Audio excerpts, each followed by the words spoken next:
Hello everybody, welcome back to my channel, or welcome to my channel if this is your first time here.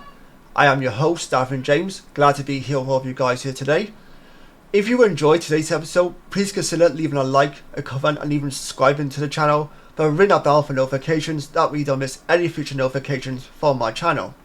Today's episode, I'm talking about the action franchise John Wick, which is starring Keanureeves. And some information came out recently, celebrating the 10th anniversary of the first film, on how the first movie was close to never actually getting made. How a finance gap at the last minute pretty much was almost close to shutting things down, like 24 hours away from shutting things down in terms of production. But then, an actress stepped in by the name of Eva Longoria and put in her own money, which was around $6 million, to fill that financial gap and help the movie get made. Which I thought was really interesting. First time I ever heard this story before, and I really wanted to share it with you guys. As a big fan of the John Wick franchise, and a big fan of Keanureeves. So with that being said, let's get on with today's episode, shall we?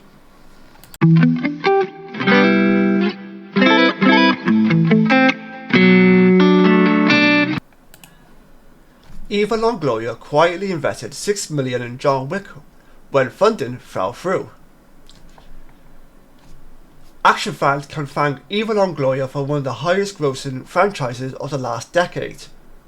In a recent interview for the movie's 10th anniversary, the producers of John Wick revealed how the Golden Globe nominee came through when they lost nearly $6 million financing for the first film in the 4-film franchise. "We were less than a week out, and we lost almost $6 million on a gap financing," explained Chad Tarowski to Business Insider. We were financing independently to get the bond, but one of the investors couldn't raise the money in time. As CAA was putting together the funding, they offered some of their own actors the opportunity to invest. In return, they would be the first to get paid back. The deal ultimately resulted in Longoria's first major producer credit. She came to the rescue and provided the gap financing, literally less than 24 hours before we had to lock the doors on the movie and walk away, added Tarowski. The producer, Biseo, however you pronounce the last name, only told Tarowski and fellow producer David Leitch who their big investor was.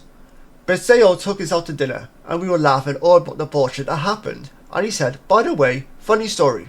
You know who gap financed you? Eva Longoria." We were like, "Wait, what?" Recalled Tarowski. She was laughing, going, "I didn't think it was going to work." Leitch and Tarowski then took Longoria out to lunch at the Chateau Monument. We were reminiscing. She was like, wow, that was the best money I've ever spent. It paid back significantly for her," said Leitch. John Wick 2014 grossed more than $86 million worldwide, with the franchise crossing the $1 billion mark last year with John Wick Chapter 4. That was last year. I was trying to think earlier, like, when was actually the last John Wick movie? Was it last year or the year before? I knew it was sometime during the pandemic, in a sense, but I couldn't remember when exactly it was. So yeah, I guess that makes sense, last year. The franchise will continue from the world of John Wick, Ballerina starring Amy Dumas and premiering the 6th of June 2025 in theatres. Meanwhile, Donnie Yen is set to reprise his role as a highly skilled blind assassin Kane in an upcoming Lionsgate film. A prequel anime film is also in development. I heard that recently, so that's interesting news.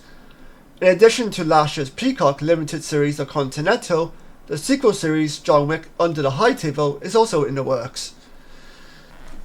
So it's safe to say the future of the John Wick franchise is looking very, very bright, and I cannot wait to see more of the John Wick franchise, whether it be through John Wick himself or other connected parts of this universe. Sign me up, I'm all invested.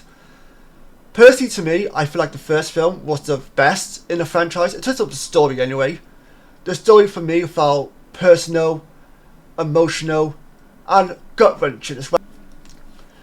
And I felt like as though it had stakes involved in the story, and you were you were invested in everything that John Wick was doing because you knew the reasons why he was doing the things that he was doing in the first place.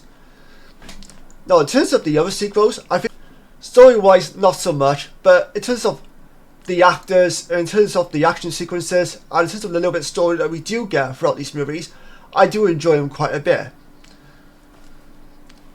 Although with that being said, I do have to admit, I feel like they're kind of going like a Fast and Furious route in a sense, where like they start off small and they gain a bit more money, and then with each installment they start getting a little bit more sillier, if that makes sense.